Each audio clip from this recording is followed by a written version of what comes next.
I'm not laying out the future as a business partner. I'm laying out the future as a business leader. HR people are like, what HR metrics do you think are important? Like the P&L? A lot of people don't do that. Like, how do you do it? And do you think HR leaders are doing that well since you left Netflix? The point is to produce great teams for the future, not to make sure that everybody that you hired in the past gets a career path. That's so counter to what many HR people think today. My CFO at Netflix, he said, yeah, I don't like the way you are, who you are that much, but you're a diva. And like, you're always right about people. The thing is, Barry, we actually have the same skills. You know, yours is with numerals, mine's with people. It's pattern recognition.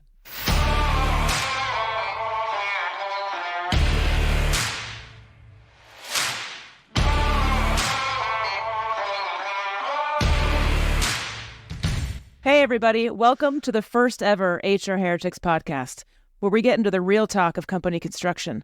These are the conversations that happen between founders, chief people officers, and investors behind closed doors. Today's episode features the one and only Patty McCord. But first, a little housekeeping. We're your co-hosts. I'm Nolan Church. I was the head of talent at DoorDash, the chief people officer at Carta, and I'm currently the CEO of Continuum.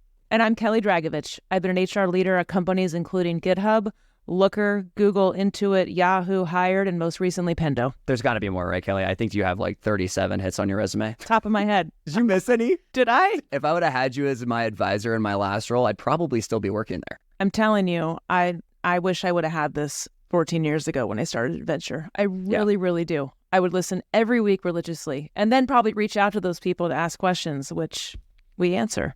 Our audience should totally do that. And they should also hit us up on LinkedIn and all of the different places for any questions, feedback. This is our first show, but make sure to subscribe because we have an amazing lineup of guests coming.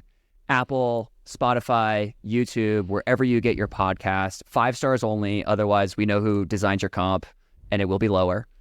Share with your friends. Share with your enemies. So, Kelly, you helped us score the best first guest of all time, Patty McCord. She was the chief talent officer at Netflix. She worked with Hastings, the CEO, for 25 years.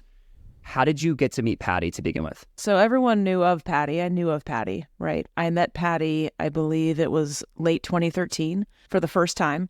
It was probably about 3 months after I started GitHub. And she walked up to me and said, "You're still alive. Do you want to chat?"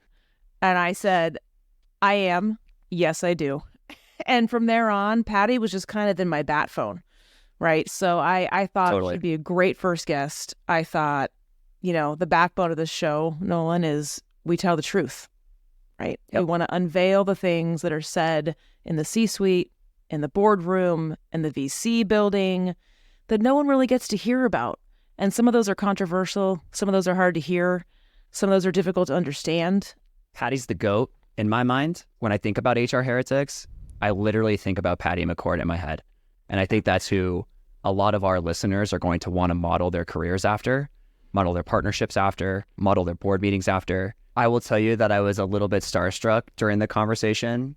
I had read her book. I had read the culture deck numerous times. And for me, I always wanted to be like Patty. And the reason why is she is the real deal. She says the things out loud that most people are scared to say. And when things were really hard, when I was a chief people officer and head of recruiting, I would always look at what Patty was doing to get some courage. She's like the most intentional designer of culture that I think we've ever seen in Silicon Valley. I agree. For that time, the realness and the directness of that deck and what they stood for was unprecedented. It was against all the traditional ways of running a company, and they basically swam upstream. Yep. One of the things that listeners are going to love is the relationship between Patty and Reed. And I found it so interesting that Reed did not actually listen to Patty in the beginning of their relationship. She had to earn that trust as time went on. And I thought it was fascinating because from the outside in, you would just think everyone listens to Patty McCord. So the thing that always and still inspires me about Patty is she just always plays offense.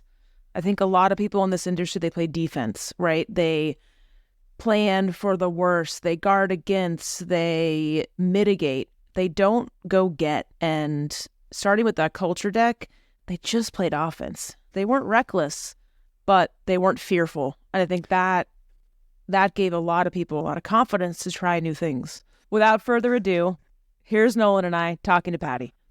Let's get into it. Patty. Get into it. Thanks. I'm into it. Thanks so much for spending time with us. You're I very actually wanted to jump in on the culture deck. Mm-hmm. Sheryl Sandberg called it one of the most important documents in Silicon Valley. It's been 14 years. I know. Shared 15 million times. Looking back, like, what did you get wrong, if anything, in the culture deck? Well, let's back up a little bit. The culture, I didn't write it. Reed and I didn't write it. We wrote it with the management team at Netflix over a period of 10 years. Okay. So if you go back and look at it, every chapter is built on the chapter before. So we rewrote those, I think it's 9 of them, 6 times in the time that I was there. Early on in the company, we laid off a third of the company. It was a very cost-intensive business because we had to buy DVDs and stamps and envelopes and the people to put them in there. And the more successful we got, the more money we spent. So we were just burning through our VC money, right? And it was like, God, we got to cut costs. What do? We don't have anything to cut but people. And that Christmas DVD players dropped to $99. And you had one, and you had one. We all had one under the Christmas tree. And the only marketing we could do was in the box was a coupon that said, try Netflix for free. And our business went whoosh. So we were doing twice as much business with a third as many people, and it was more fun. Huh. And it turned out that everybody had like a bigger job and more responsibility. And our goal was not very esoteric. It was like, don't die. Yep. Right? Do not die. And so what we found was that smaller team that was really, really focused on one thing, DVD by mail, amazingly great, was really powerful. So that's when we wrote the chapter called High Performance. High performance for me as an HR executive took maybe 4 or 5 years to pull off because I had to have a recruitment team that would hire the best people for the jobs that we had in the future, not for the best people that we had in the jobs that we're now. I had to convince my CFO that a severance agreement was better than a performance improvement plan. And I had to convince all the lawyers of that. Right. So I basically started like looking around every day and saying, are there things that we're doing that don't matter? Are there things that we're doing that slow us down? And if it slows us down and we only have so much time to be successful, then maybe we don't need to do them. Yep. Okay. So then we have a team of high performance people. And then we're like, well, what about freedom and responsibility and context, not control? So if you go back through and you look at the deck, you'll see that if it wasn't for the chapter before, the chapter after couldn't have happened. So that's the true story of the culture deck. Wow. And that's why I wrote my book after I left Netflix. Was when I started consulting, every startup founder would throw the deck on the table and go, we want to do this. I'm like, all right, you ready to get started? I've talked to a lot of founders and HR folks or any business leader. They're like, the culture deck, we have to apply it, right? We'll just overlay it onto this and we'll just copy it. Yeah. And just knowing you for about 12 years now, we've talked about this deck a lot.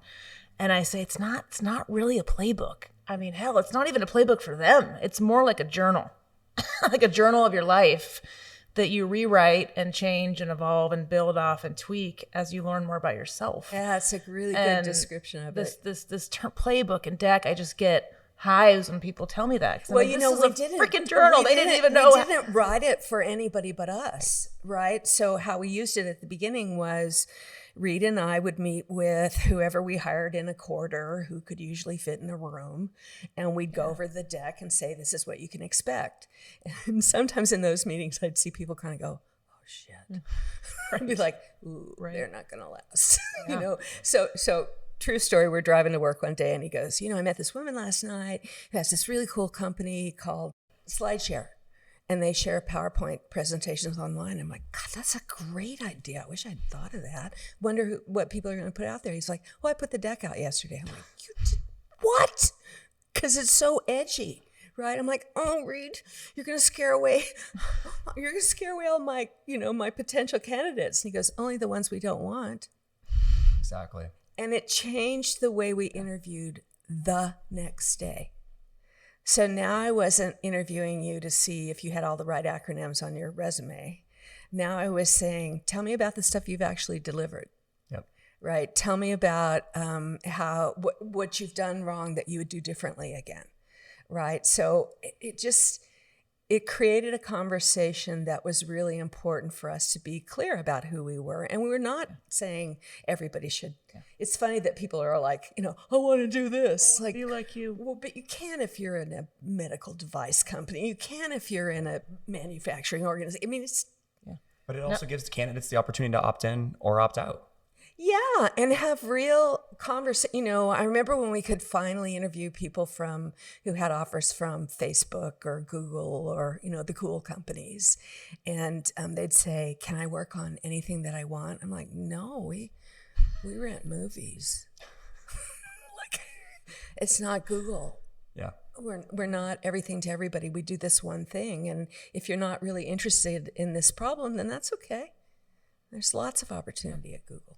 To play devil's advocate on the culture deck, right? Lots of twists and turns. The next chapter is written on the first one, and you all were just super dynamic. You moved fast, you switched, very quick. How did you take the employees along with that? Because I can see, right, Nolan, we know this, they love to complain. What are you lunatics doing? I don't know what's going on. You don't know what you're doing. There's so much change. They're my favorite stories. It's in the book. They're expecting a ton. How did you take them along, or did you even freaking care? This guy said to me, he goes, I don't think that management understands that everything's changing. And it's not like it used to be. And we used to know each other's names and we used to know what everybody was doing. I don't think management understands. I'm like, well, I'm a vice president and I report to the CEO. So let's call me management.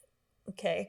You and I have had this conversation 7 times and I've had it 4 times with Reed. So I'm going to say part A of your sentence is false. Management hears you. We understand. Do you know why things are different? Why? I'm like, because we're successful. Yeah. I said, do you know what we want to be when we grow up? He's like, I'm like a global corporation. You could tell. He was like, oh. And I'm like, it's okay. You won't be here. Because you're a startup guy. And then that's, that. And the thing was that we literally made it up. And so because we made it up, we could try something and go, that was stupid. Let's not do that anymore. Or that has promise. Let's see if we can work on that. But people have a hard time with that change. And you hear it all the time. To your point, Kelly and I hear it all the time as well in the CPO job. How did you guys think about it? Did you care? One thing I'll jump in and I'll let Patty, one thing that I love about her leadership is just the human aspect of it. Like literally saying, I don't know, or we don't know what we're doing. Yeah. It's changing. I've never seen employees just stop and nod as fast as you just saying, we don't know. Get over it. Right. If you want a predictable company, you should be at IBM. Yeah. They'll respond to that though, yeah. Right?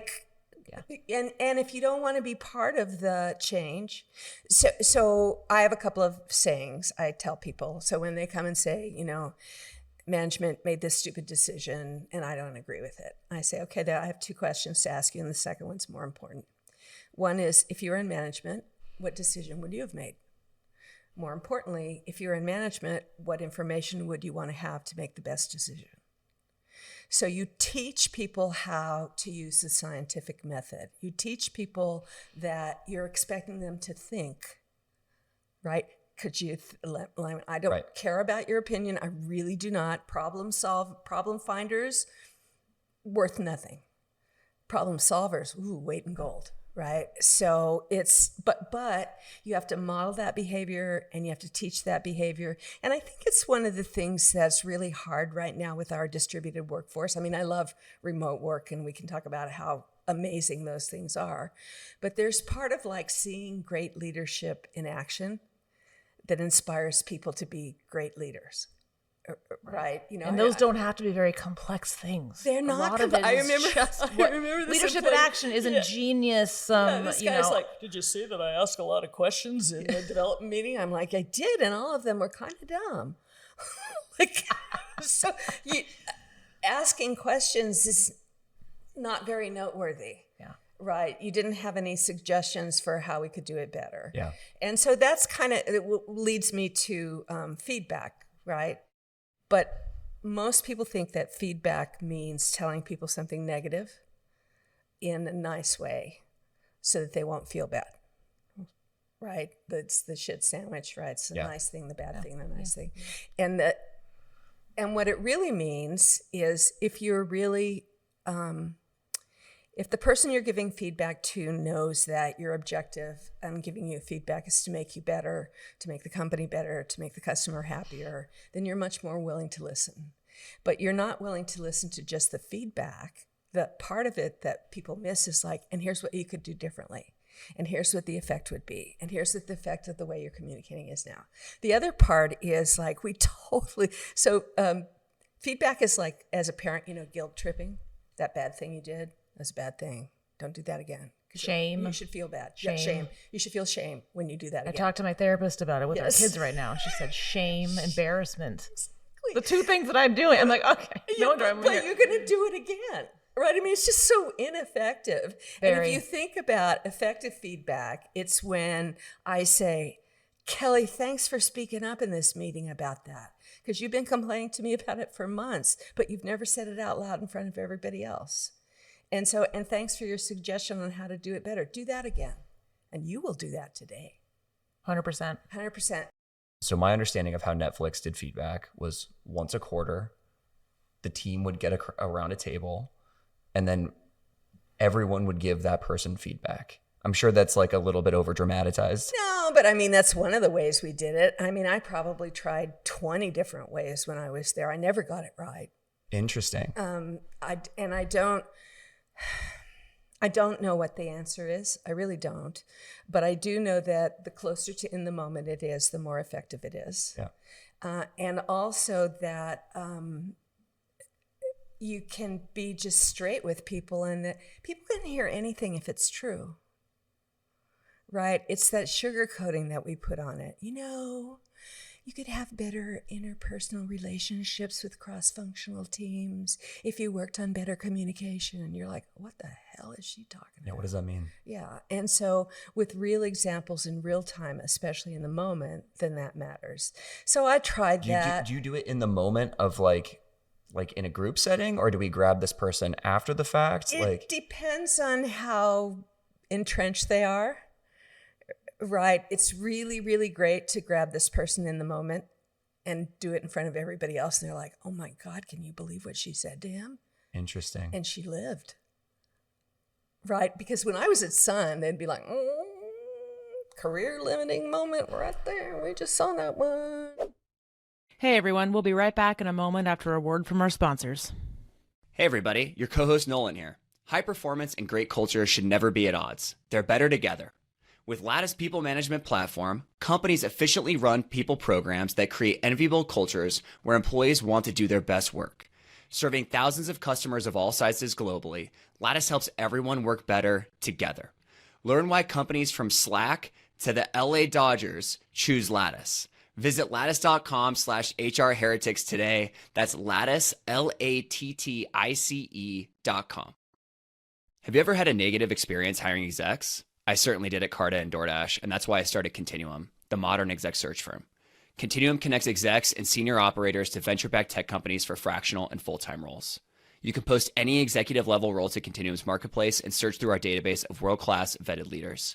Continuum will immediately surface your opportunity to relevant operators, they'll express interest, and show up in your inbox. It's like magic. There's no platform or hidden cost. You only pay the person you hire, and you can cancel at any time. HR Heretics listeners get 15% off their first month.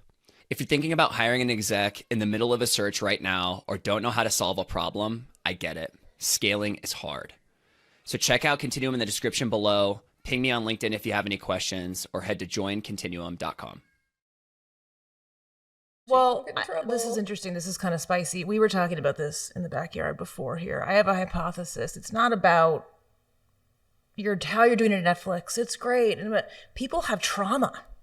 People, right? I mean, Nolan, this is a t-shirt of his. The average tenure is 18 months in executive roles, or even for like highly talented people, especially in Silicon Valley. We move 18 months, 2 years, you move companies, and bad shit can happen.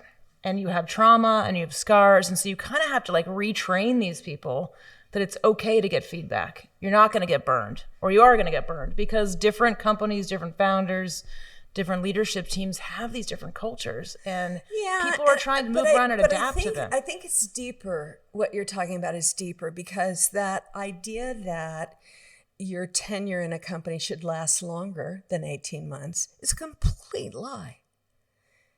And it's been a lie since the 60s. I mean, really, seriously, are we still talking about this shit? I agree. Right? The career pathing stuff, it's like the world moves really fast. 18 months is long enough to learn a ton of stuff. Bad stuff happens to all of us, whether we want it to or not.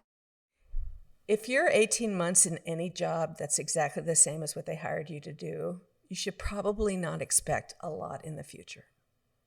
Okay? And lots of people don't, and that's perfectly okay, right? But you got to choose a company that's going to have you have the same 18 months of experience over and over and over and over again. Yes. Most companies in the current world want you to have pretty fresh experience, right? And so I was at Netflix for forever, right? 14 years. But I always tell people, like, I used to tell Reed, the CEO of Netflix, I'm like, okay, here's the deal with me. I kind of think of him as degrees. And after between 4 and 5 years, I get bored. And then I kind of start making trouble. And then you got to let me go. So I'm like, so you should know that. And so we get to my 4.5 years, and we're going from DVD to the technology of streaming. It's like, oh, new company. So a lot of times you can have that 18 months of experience. That's why I'm such an advocate of. So now that I've done this for so long, the job of management is to build great teams that produce amazing work on time with quality that satisfies the customer. Done. That's it. That's all, right? But the point is to produce great teams for the future, not to make sure that everybody that you hired in the past gets a career path. That's so counter to what many HR people think today. I know. And push internally to CEOs. Yeah. They want a career path. They want levels. They want it nice and structured in this box. And you're basically just saying, like, it's not true. It's bullshit. I mean, it always has been, and it always. So I do a talk in Canada before the pandemic. There's 500 CEOs and their HR people in the audience, right? And I say, raise your hand if you're in the job that you had when you graduated from university, CEOs. How many hands go up? 0, right? I'm like, okay, raise your hands if you and your HR partner think that the most important measurement for people is retention. 500 people raise their hands. I'm like, does that not seem fair to you? It wasn't true for you, but it's true for all of them. It's a crazy metric, right? It's a crazy metric. And it doesn't work that way. If you're successful, your company will change. Do you hear me? If you're successful, your company will change. And people will leave, and new people will come in. People will grow. People will renew. People will leave and start new companies and buy your product. And some will come back. Right. That's right. And the people that are there will be fine. They'll be fine. We can talk to them as adults about change. I mean, another thing I've been talking about a lot since I've left is if you can wrap your head around creating a company that's a great place to be from. Let me say it again. A great place to be from. So that your job as a leader is to create resume-worthy projects and products, and right? Then you take that with you forever. Yeah. Why do you think folks are still like grasping onto this retention? What is it? Are they Because scared? we're scared. Yeah. I mean, and, you know, you get older and you have families, you have obligations, and you want predictability. I mean, we're humans. We want to know our cave's going to be there and that, you know, the woolly mammoth will be there for supper. I mean, whatever it is, right?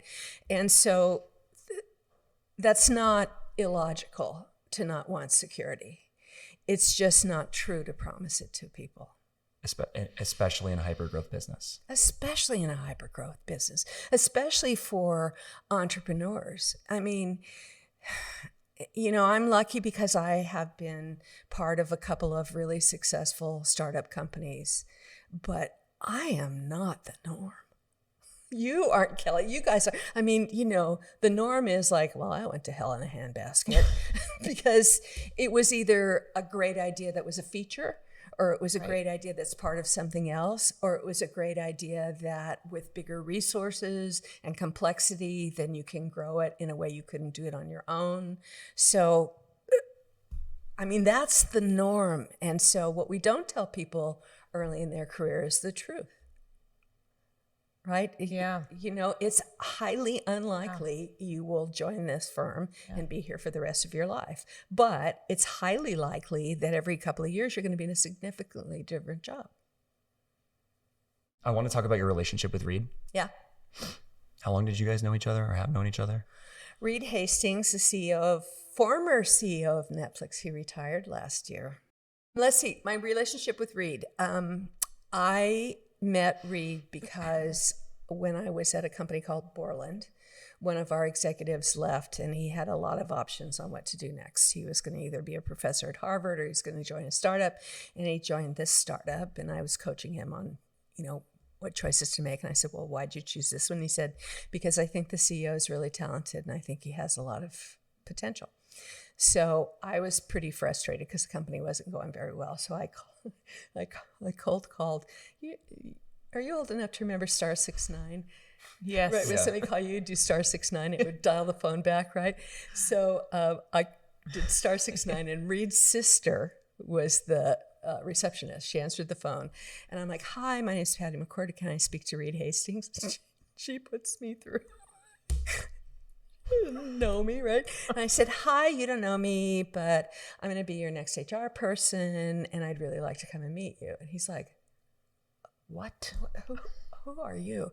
Cold outbound That's and Reed. amazing. Yeah. So I thought, Via What star year is this? 69. What year is this? This is, I don't know, 80s, 90s, early 90s, right? That's OG, Patty. Yeah. Anyway, I got an interview with him, and in the interview, he said something about, you know, what's your HR philosophy? And I'm from Sun, right? So I speak fluent HR. Reed, I believe that every employee should be able to reach out with their personal goals and objectives and align them with the core competencies of the business and the organization and find a way to, you know, just... HR bingo. HR bingo, man. I just flow. And he looks at me and he goes... You didn't throw engagement in there? Oh, I had them all. I had them all. Engagement, empowerment. And I believe that employees should be empowered. And he's like, what the hell are you talking about? I mean, we sell software. I don't understand what you people, you're like, do you have an original thought in your head? And I said, you don't know me. Like, and he's like, yeah, well, I'm not gonna if you're gonna keep answering. So we get in this big fight. And then they called me back. And and it was because the other person, they just didn't like it very much. Just limited options. Just came down to limited options. Process of elimination.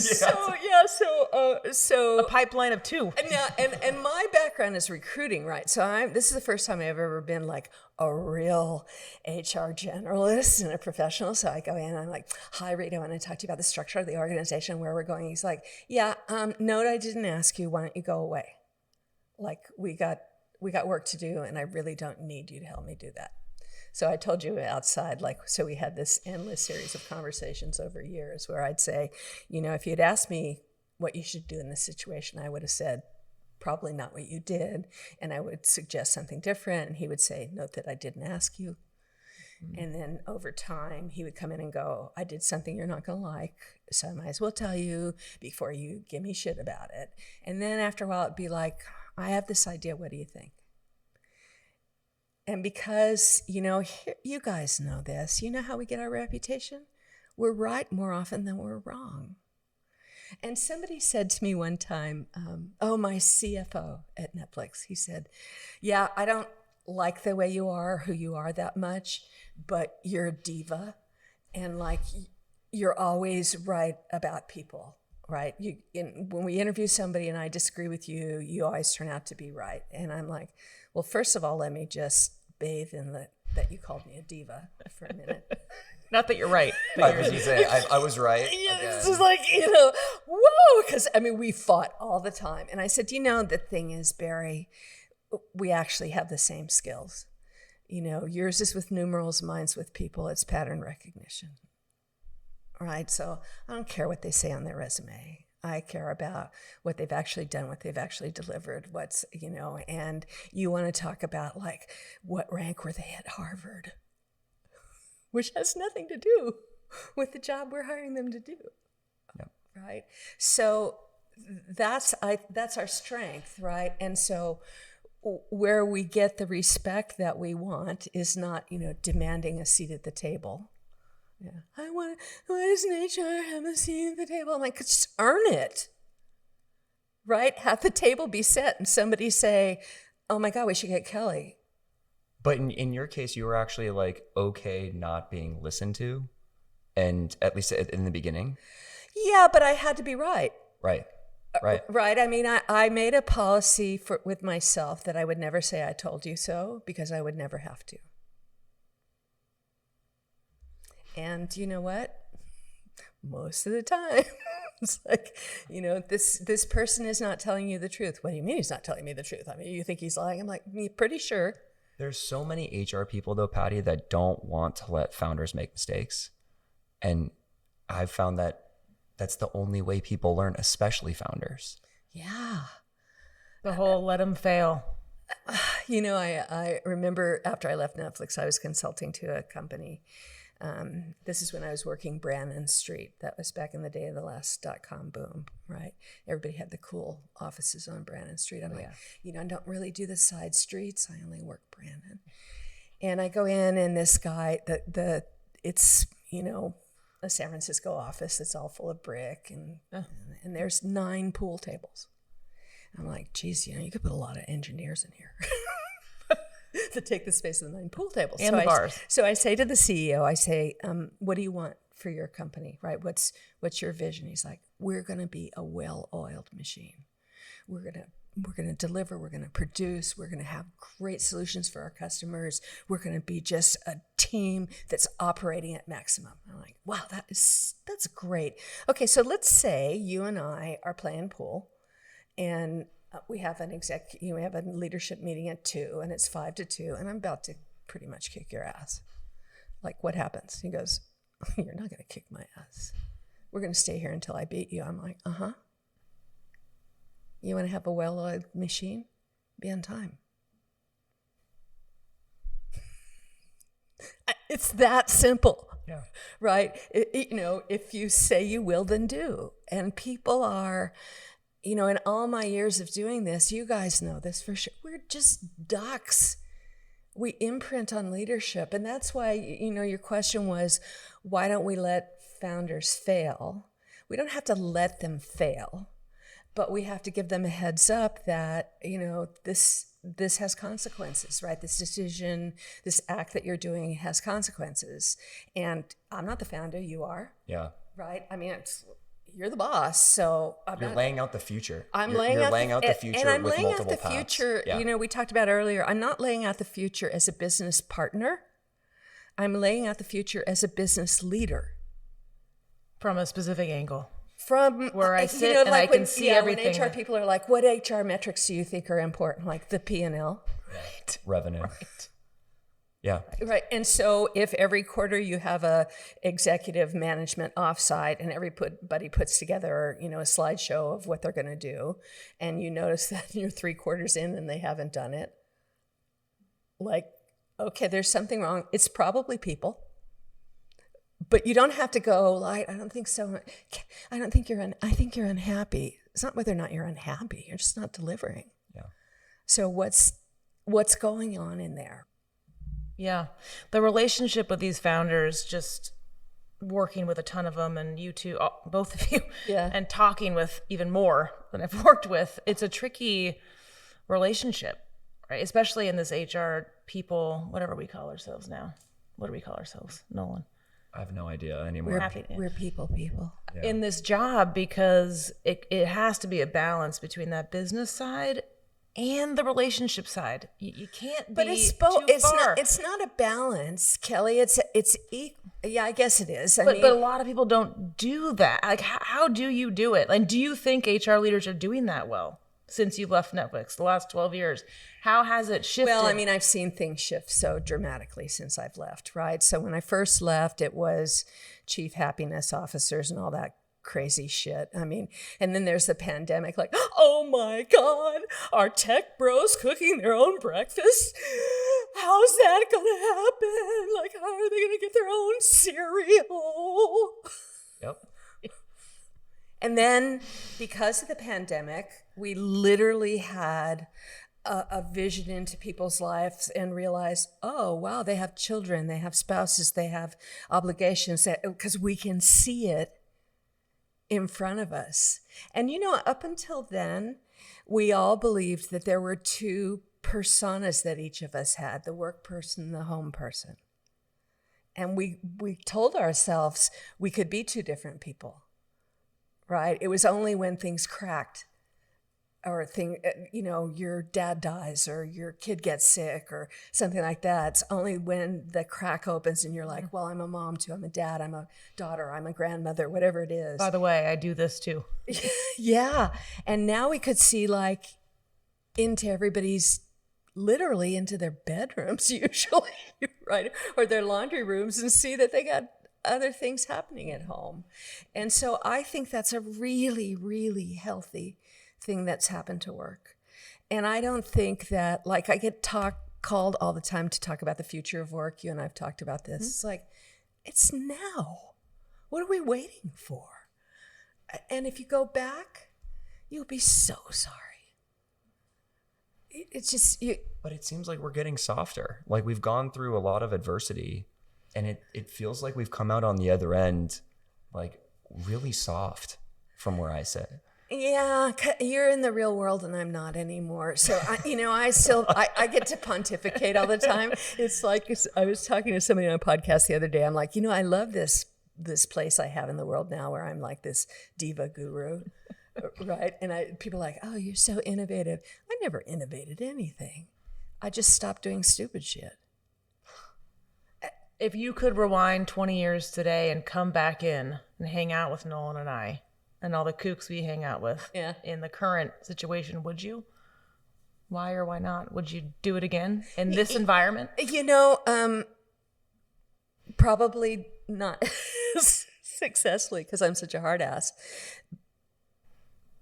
But yeah, I mean, so every podcast ends up with the lightning questions. We're going to ask you a bunch of questions. Not this one.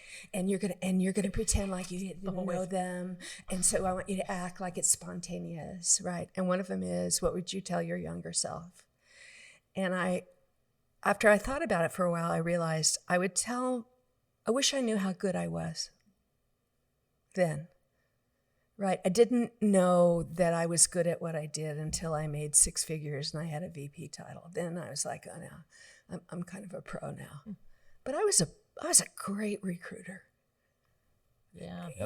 And the reason why I was a great recruiter was I really loved what people do for a living. I mean, I loved going into the robotics lab and watching people build little tiny arms. I thought that was cool, right? And so that relationship between what we do as professionals and what the other people do in our companies to make our companies successful should be like muscles.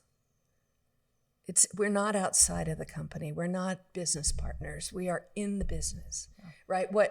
So I walk, I'm at Netflix and I'm walking in the lunchroom, Reed and I see a bunch of engineers and they're talking amongst themselves, and then they're shispering. That's what I call it, talking shit in a whisper. I right? love that. That's so good. Right. Shispering. Shispering. And then they stop talking, and Reed says, they're afraid of you.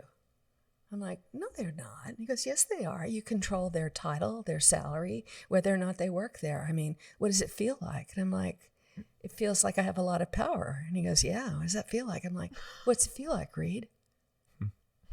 It's the same thing. So I sit down with those engineers. I'm like, let's see, why are you just oh, my salary was just released on Edgar the day before because I'm a Section 16 officer. I'm like, can you guys believe how much money I make? They're like, whoa. I'm like, I can't write a line of code. Two of you have PhDs in math. I mean, like, seriously, like, why on God's earth is this chick making this kind of money? And they're like, and I'm like, because I'm in charge of making sure we got the right teams in the right place at the right time. And so that means having the right people here, finding the right people, having the wrong people, people that move on with dignity and grace. And I really hear you about your education and your expertise. So which one of you wants to go do the exit interview with the VP that I'm about to do? Anyone? Want to do that? So, but it's that scope. So let's go back to what HR people do. We do all this behind the scenes stuff on compensation and scope and reach of job and levels and all that stuff that everybody wants to know, but they don't really know it. We don't really tell them. We don't really tell them that the Radford survey we used to figure out their compensation is 2 years old. Yeah, it's an art. And that the way we do it is the way we've done it since 1967. I did a talk with a couple of thousand compensation people one time. Me. With comp people. My eyes just went wide. Yeah, I know. I was just like, oh my God. So I was like, okay, the doors are closed. I'm one of you. I get it, okay? Here's what I want you to do. Raise your right hand. Everybody go home and write some checks and fix equal pay, for God's sake. How hard is this? Like, it's not... This is not, brain surgery. This is called a spreadsheet that says average male salary, average female salary. If it's different, write a check, make it simple. Okay? And then go look in the mirror and realize that this inequity, you made it yourself. But wasn't Netflix like that? Because Netflix was always top pay for top performance, and it was individual markets. Yes. Right? And so with individual markets, you're going to have inequities. And so it depends. I mean, I can't say anything about when I left. Yeah. But when I was there, one of the questions that was ejected from any interview was, what are you currently making? Okay. So I no longer allowed people to ask that in an interview. I do remember one of the things about getting a raise was... one of the best ways to do it was to go get another offer. Yeah, I used to say, I sent a note to the whole company one time, and I'm like, okay, just let me be clear. I know that headhunters are calling you. I know that we're popular. I know that people want you guys to come, okay? So just do me a favor. Before you say no thanks, be sure you say how much and come tell me. Because that's how I'll know what market is. I think that the real intel around pay, competitive pay, especially in the Bay Area, is in recruitment. It's just again, that's another one of those nuts Totally I've never agree. really cracked. But like this comp piece, like it's one slice of so many slices of this damn pie. It's an important slice. No, I'm saying it's a hard job, is what I'm saying. No, Like, but it's all this is what I learned. It's the whole thing. You can't chunk it up like we do in HR. Well, comp does this, and employee relations does this, and the benefits people do this, and that and we all think we have these separate. Correct. It's all the same thing. all the same. So I'm on the board of a company that does year-end performance bonuses, right? So I'm meeting with the CEO, the CFO, the Chief People Officer after they've done 2 months of calculations, figuring out what the performance bonus is going to be at the end of the year, right? And it's based on company performance and stock performance. And then I'm like, okay, before we get started talking about the intricacies of the bonus program, which I mean, I think I'm a pretty smart person, but honestly, I'm kind of twisted about it. Have you ever not paid it? What do you mean? I'm like, so 7 years, have you ever not paid the annual performance bonus? Well, I don't know that that's relevant. I'm like, it's totally relevant. Have you ever not paid it? No. I'm like, okay, so it's not a performance bonus.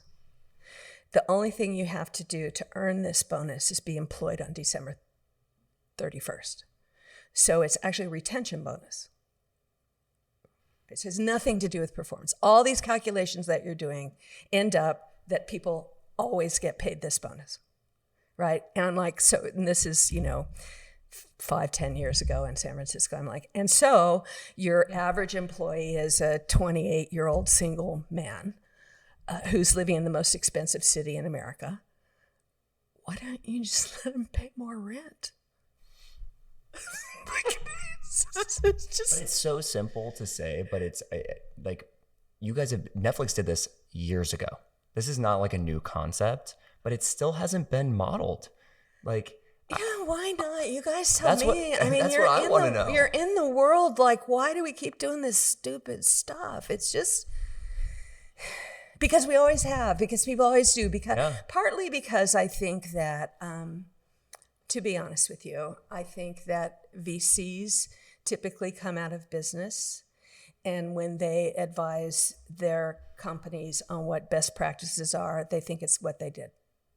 Yeah. So the term best practices is another one that I just hate, right? It's like, it just means what everybody else does. Yes. That's all it means.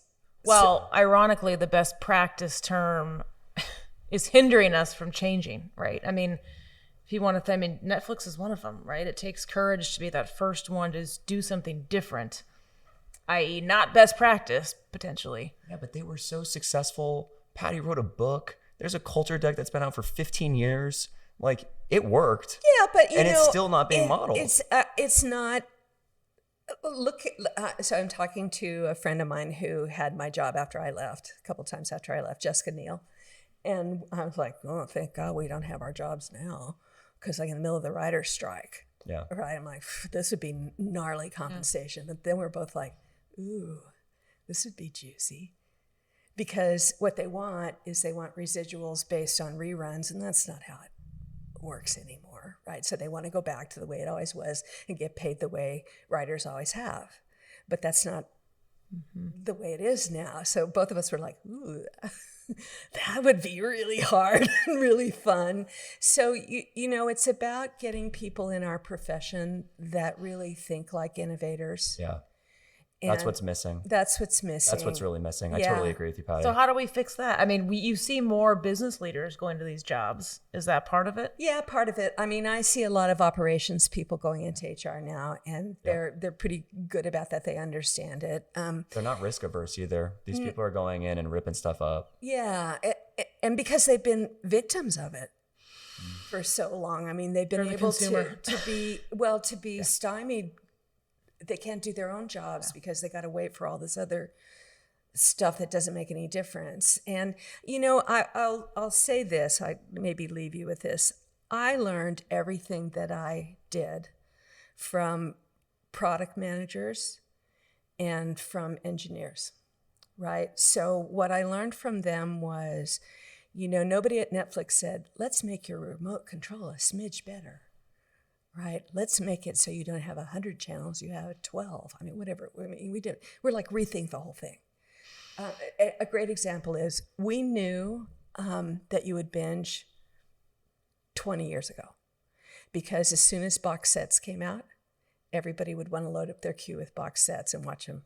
Right. So it's like, boy, if we could ever do this. Yeah, it's hot in here.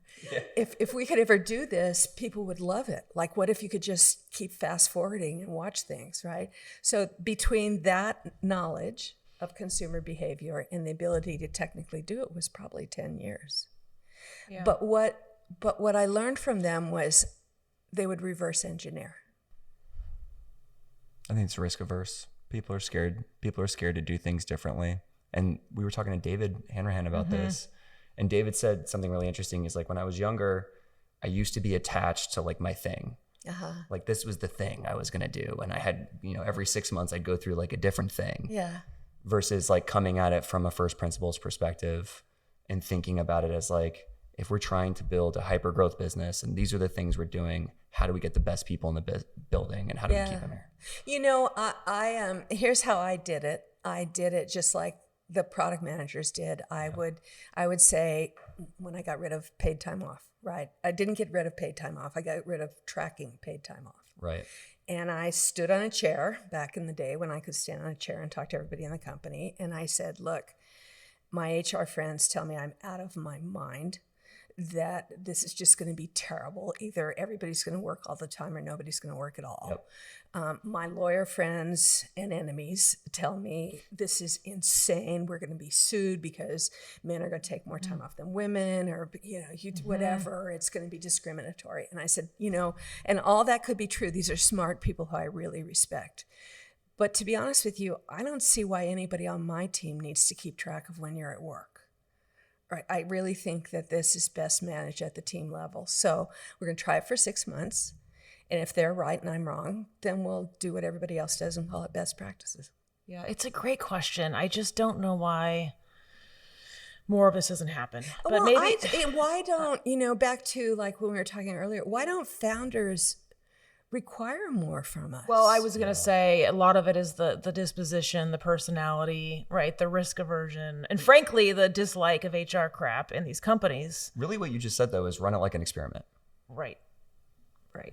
And I think if we started to frame these things more as experiments, they become a lot less scary to go test. Totally, and I'm like, and I know you guys are worried about it too, because I'm not just talking to anybody. I'm talking to like, we had Wilson Sonsini was our lawyers, and Sonsini gets on the phone. He's like, Larry Sonsini says, Reed and Patty, I forbid this. This is the worst idea you've ever had. Wow. You absolutely should not do this. And we said, thanks, Larry. It launches Monday.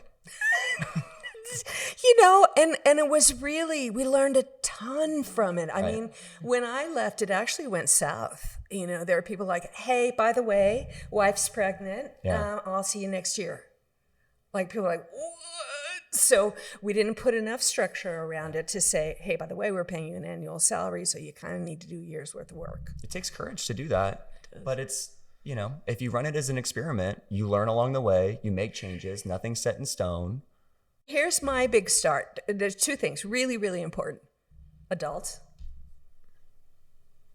Yep. Right? These aren't high schoolers that you're adult. Employing. These are adults. They have mortgages, they have car payments, they have children, they have mothers. It's like, so these are adults. So do not put anything in place that treats them like kindergartners. And the second one is be a great place to be from. So, Patty, I want to talk about the topic of compartmentalization in this job. Mm-hmm. Big word, but the real deal with it is we see a lot. We've seen a lot. We see a lot. We will see more. A lot comes at us. A lot of personal stuff. Just heavy shit. Yeah. How have you compartmentalized that? A couple of things. So my 2 rules for termination were you couldn't be surprised and you had to keep your dignity. And so when a manager would come in and say, I've had it with Kelly, I told her one more time, she does this again, she's out of here. She did it one more time, I want to fire her. And I'm like, great. Why don't you wait here and let me go ask Kelly how she's doing? Well, actually, I told her that in our one-on-one in May. I'm like, well, it's October. So what do you think she's going to tell me? And then I go meet with you and you say, Shawnee, he does this 2-3 times a year and he gets really mad at me and he yells at me and I cry and, it's something about communication and I don't know what it is. And so I avoid him for a couple of months and then he's back and we do it again. So to be honest with you, I don't really know. Right. And so that part of it is where we can be really useful in coaching people about how to have real conversations with people about their performance, right? And so that you aren't surprised, right? It's not something that happens to you out of the clear blue sky. You've had conversations that say maybe this isn't going to work out. The other one is we talked about this a little bit earlier. We're not business partners, we're business people, and it's a business that we're running. And, people would come in and tell me that, spill their hearts and souls. I'm like, oh God, it sounds horrible. Like, do you have a mom? Do you have a sister? Do you have a best friend? Because I'm not any one of those people. Yeah. Like, I'm an officer of the company. And so, sounds really sucky, but I'm not sure it's something that we need to resolve here. Isn't that counter, though, to bring your whole self to work? Yes, but you're bringing your whole self to work, right? You're not bringing your whole self to have all of your relationships there. I will tell you, though, I've changed my mind about this a little bit, right? So the whole team, not family thing, I really, really mean that. I really do mean that. I think that we have opportunities to do things with people at work that we have nowhere else in our lives, right? It's different than a family. It's different there are wonderful things we do with our families, but we can't do at work. And there's wonderful things we do at work that we can't do with our families because we just respect each other. So what's interesting is now that I look back on it, and if I rewrote my book, I might change that to say, they're not your family, but it doesn't mean you can't make enduring lifelong friends with the people at work. It doesn't mean you can't love them, right? That you can have incredible respect for somebody else. But when you're together at work, you're together at work to do work. And so I don't know how I deal with that now. I really don't. Yeah, it's a slippery slope. I don't know, Nolan, if you've experienced this, but the line between helping to coach, right, through communication or awareness or these things that I kind of call them above the line things, all of a sudden 3 minutes later, you're like, whoa, how did we get to where we're at now? It's very personal. It's very high stakes. It's very psychologist, psychiatrist. Like, how do you know when that happens? I think a lot and of it's HR a hard pros, thing to do. And if you can't recognize that line, it can backfire pretty bad. A lot of HR pros get into the therapist zone. I mean, what's your take on that, Patty? And they get their energy from that. I think it's a really slippery slope. And I think it's detrimental to everybody involved, right? Unless you're a therapist. This is a profession. This isn't like, oh, you know what? Let's be part-time therapists. We'll be friends and we'll be coworkers and I'll be your therapist. It's like, no, right? You want somebody who really knows what they're doing to deal with this. And most of us aren't trained to do that. And I think where we go bad or wrong is that you start off thinking, oh, I can really help this person. And then you're just over your head. And especially then it's very time consuming. Very time consuming. Yeah, because that person thinks you're their therapist and they want to be with you all the time and they want to tell you about all the, and you go into that inappropriate zone really fast. The other thing is, I guess one of the ways that I've worked my way around it is, I'm not your therapist, I'm not your mom, and I'm not your boss. You have a boss, right? So, one of my favorite phrases is, what did Nolan say when you told him that? I'm like, well, I'm like, if you can't, I couldn't say that to him. I'm like, you said it to me? Yeah. So what if we can practice using different words if you think he'll listen to you better, but you just said it to me. So, that's a way I think that we can turn around the therapist role to the coaching role, which is, this is not an issue between you and me, and I'm not going to fix it for you. But this is where it gets hard in this job, right? Because this job, to some employees, that's why you're here. You're a therapist. I should spend 6 hours with you a day if I want to. To a founder and a leadership team and a board, you're there to help the company make money and grow. It's a misclassification. It's almost like an impossible thing sometimes. And this is where I see a lot of HR leaders get pinched. It's just no win. There's no way you win that one. Nolan, what do you see? That's what you're saying, though, right? It's just a misclassification, and you have to have a hard line on what we do and what we don't do. And people need to understand that. And I think that's where a lot of the gray area lies today, is like employees don't really know what the job of HR is. Yeah. And that's fair. I was going to say, and that's why you got to go out and say that, right? A lot of HR teams, they kind of hang out behind the curtain. They do their thing. Well, what What are you doing back there all day? Exactly. Yeah. I mean, so it's part of our job to be straight with them and tell them, like I said, I'm an officer of the company. That's my job. It comes first. You talked earlier about the early days of Netflix and the intensity and the fighting, right? Hey, the CFO, Reed. I just feel like, to Nolan's point earlier about the industry getting soft, I feel like that doesn't really happen anymore. Like one little argument, should I be here? Should they be here? It's I'd be a whole total thing. failure, wouldn't I? I mean, No, but like what happened to, for better or for worse, we're in this. We're going to kick and scratch sometimes. Who cares? I feel like the stakes are just so Yeah, I said to Reed, I'm like, oh, I hear you're one of the white guys who wants everybody to come back to work, come back in the office. And he's like, why do you always have to put white guy in front of it? I'm like, I'm just saying it's real. And I'm like, why do you want everybody to come back to work? And he said, we're too nice on Zoom. And he said, I can't see, he said, for example, I couldn't see you giving me the stink eye, side eye, like, are you crazy in Zoom? Because you would never do that, right? Where if we were in the same room, I'd be like, oh, what do you have to say, Patty? Well, it turns out when you say something, we might actually have a real discussion. Yeah. And so that's what he said. He's like, we don't debate, right? We don't we don't argue in the most positive way. And when people ask me about, like, what do I miss about working now? It's that.